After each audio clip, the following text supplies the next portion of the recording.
representing Supreme Industries out of Torrington. And starting alongside will be car number 00 out of Bristol, Connecticut. The Vespa acquisition car of the driver is Joe Nozick.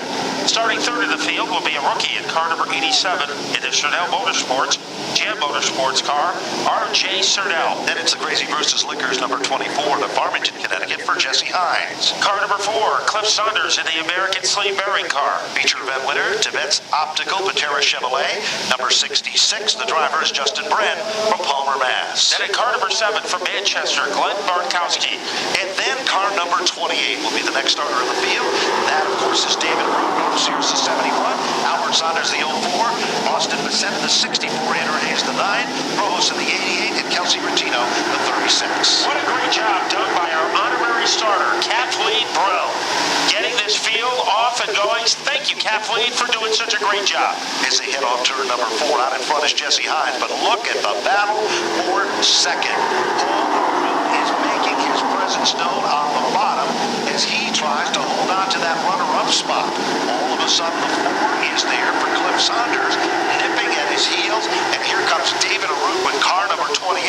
Now, David usually is very cautious in the first half of the event.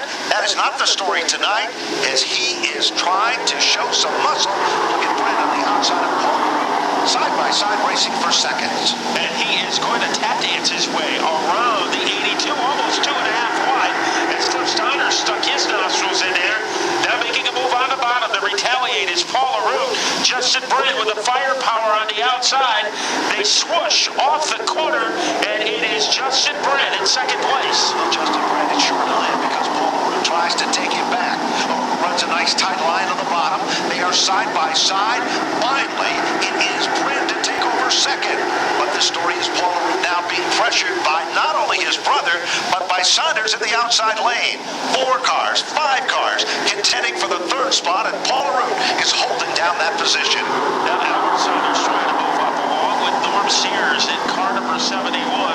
Bren has a little bit of a cushion between himself and Paul Root, but the action is furious between the Saunders brothers. The twins are like twin pops as they go into turn 4. Well, all that's been happening. 2 more brothers just in front of them. David Root is following in the tire tracks of his brother Paul. They head down to the bottom of turn number 1. No question about it. Good racing. The battle is for the 3rd spot. Here comes the 04 machine of Albert Saunders, now working its magic as it pulls up into the top 5. Leader Jesse Hines is gone in a zone of his own at the front of the field. Remember, Dwayne Provost started in 13th out of 14 cars. He is starting to wiggle his way through traffic as now Dwayne Provost has moved up into the upper tier of the field. Good run being turned in by Paul Root in that 3rd spot. David Root still setting in the 4th position. Albert Saunders, then here comes Stormin Norman with that number 71 car as he continues to run right there in the tire tracks. All of a sudden, here comes the of Albert Saunders trying to put the pressure on David Root. They come off the turn, and David Root shakes him off like a dog who has fleas as he heads down into turn number 3. David Root back to the 4th spot. Meanwhile, here comes Andrew Hayes, car number 9, and Austin Bissett, and that forces the 88 man to drop back further in the field. So, trouble for Provost as he had the point lead only by 2 points at the start of the night. The man in second, Albert Hayes, is 2 positions ahead of him. Now Provost making a do-or-die move against Austin Bissett. Does he have enough voltage to make it click? Bissett holds him off, even though he got a little wiggly coming off the corner. Bissett had the power. They almost come together in turn 1. No question about it. The 2 will touch. Now they gather it back.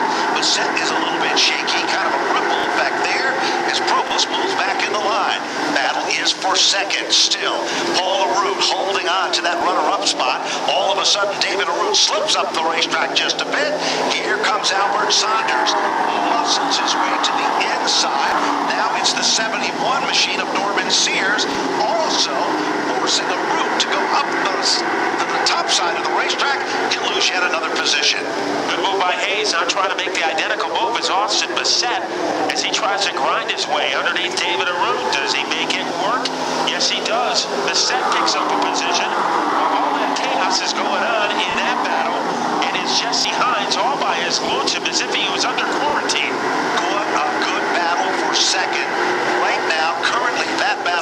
for second, but for the third spot, it is currently the battle between Paul Arute and the number 04. That, of course, is Albert Saunders. He's tried everything to get around. Car number 4, his twin brother Cliff Saunders, is now pulling out down on pit road. Battle is for third, and what a battle it is. Paul Arute holding off the opposition here. Saunders has tried everything, Matt, high and low. He gives him a tap to the back bumper. Here comes Andrew Hayes. As he forces the issue, taking the spot away from Saunders. Now he's going after David Arute. Some aggressive move. A Tasmanian Devil special by Andrew Hayes. But Paul Arute is able to pull away from both drivers. What a great run for Paul Arute. He muscles his way back in, holds on to the third spot. He is not giving up tonight. Running like Jack the Bear, he heads off turn number 4. It's Paul Arute up to the third position again and still holding. Here comes Andrew Hayes. Austin Bassett is the tail that wags the dog. And there's Provost, the guy running for the points. He's starting to look racy again. 5 laps to go. Yeah, a little bit of a resurgence for that number 88 car as he tries to scorch his way underneath Albert Saunders. At the front of the field, it is still Jesse Hines. And in a distant second is Justin Brenn. But we have a Donnybrook for third. Andrew Hayes has got there. He is trying to move into the point lead. Austin Bassett sees the move that Hayes made to take over the position, and he does. Meanwhile, here comes Provost. Paul Arute is stuck in the wrong lane. Now Albert Saunders makes contact with Arute as he will go around, and the caution will come out. So we are on hold, and he is going against a very confident driver on this double file restart against Justin Brenn. So anything can happen here as we get ready for the final 5 laps. Keep your eyes also on David Arute. The fact that he usually comes along very, very strong in the closing lap. He's a great closer in this division. He dropped back out of the top 5, but he is still a factor. Provost has been up and down throughout this event. And don't count out, again, the 2 guys in the final row, because they were also contenders among the top 3 cars. Here we go, Matt. We're about ready to get him fired back up as Jesse Hines had the commanding lead. And what about Brett? Looking for his second win of 2014. The green flag is out, and it's a battle of the blue at the points. And let's see if Brett has an answer for the dominance of Jesse Hines. And Hines is up to his old tricks as he jet streams his way back in front. Battle for second. Andrew Hayes, he puts a nasty move on Justin Brenn, trying to take over second. They work their way off the turn. They swing and they sway. 3-wide action as they come to the line, and Provost pulls on the Timex time to take over the lead. Trouble now. They are sideways. Dust is up in the air, and we've got 3, 4, make it, 4 cars involved. The 87 car, the 7, the 04, making 5 cars involved, that came to a screeching halt down at the bottom of turn 1. So worth it. Bobby Santos took the lead from Ted Christopher on the final lap. Sure did, and it was an exciting finish. And remember, last year at Monadnock, Justin Bonsignor started his run of wins right there at the high banks of Monadnock. He's going to be tough, and he is also very strong in the Valente Modified Racing Series. We haven't seen the car go through the bottom of turn 1 since the old days with Bugsy Stevens here at the Stafford Speedway and Mike Stefanik. I mean, that car was hooked up in its qualifying. Yeah, he picked a different way than what most people use, and he made it work for him. So that is going to be quite a feature later on today, the Lincoln Tech 80. As we get ready for a restart with 4 laps to go, let's see what kind of jump Jesse Hines can do with car number 24. His cockpit is turned into a pressure cooker, and he responds to the occasion by getting the jump on Hayes. He certainly looks racy, and he is still in command. The guy that suffered the most is Provost. Meanwhile, look at the battle for second, Andrew Hayes. Last week he said he liked being on the podium.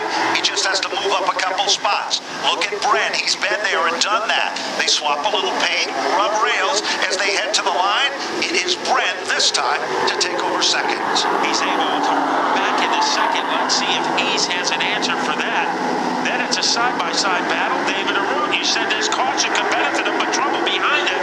And as it is Rattino getting together with Dwayne Provost, so the point leader is in serious trouble on the backstretch. There's no doubt about it, is this time when they come to the stripe, popsicle sticks are up from Tim Bennett. 1 mile left in the competition. Provost is not in a position that he wanted to be in. Andrew Hayes slips up the racetrack. Look at car number 66, Justin Brett. They say a victory can turn your whole racing career around, and it is seen to do just that. Look at David Arute. Look at Andrew Hayes. White flag is out. 1 lap to go. Could this be a coronation for Jesse Hines? With a huge question mark hanging over second. Hayes, as he's able to trampoline past the 66 of Brent, Arute, and now Darwin Sear making a late charge. Here comes Jesse Hines around turn 4. They work their way to the line. Jesse Hines has got the victory. Battle is for the 4th spot. Off the turn. Down to the line they come, and the scoreboard will tell the story. Finishing in the number 1 spot, Jesse Hines will take down the victory. Andrew Hayes will finish in 2nd, and Justin Brent to round out the top 3. Norm Steers to finish in the 4th spot, and David Arute to finish in 5. Then it's Austin Bissett to finish 6. Andrew Hayes will be taking over the point lane, but there is still a lot of laps left in the 2014 season. No question, there certainly is, and we want to salute our contingency partners, DMS Racing Photos, On Time Accounting, and Sunoco, the official fuel of the Stafford Motor Speedway, for their presentation and support in the limited late model main event. There's those beautiful family Ford of Enfield trucks right down front. If you're in the market for a newer used truck, it's family Ford of Enfield. Well, it is Jesse Hines climbing out of the car, getting ready to celebrate his 2nd career win, as we will send it to Napa Auto Parts Victory Lane and Connor Sullivan.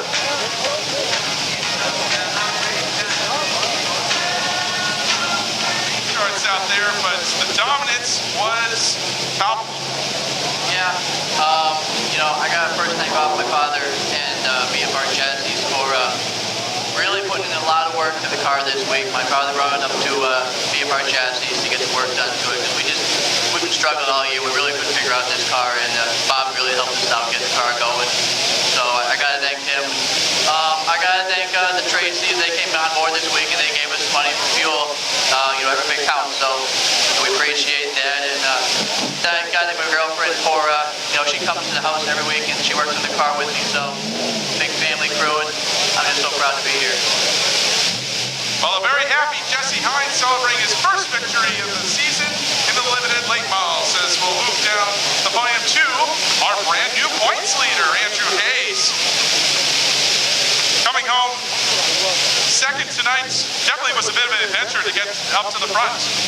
Yeah, the car was again junk as last week during practice. We made a sway bar adjustment this time that helped out a whole lot. The Valente tour here, the rubber they put down just doesn't agree with our car whatsoever.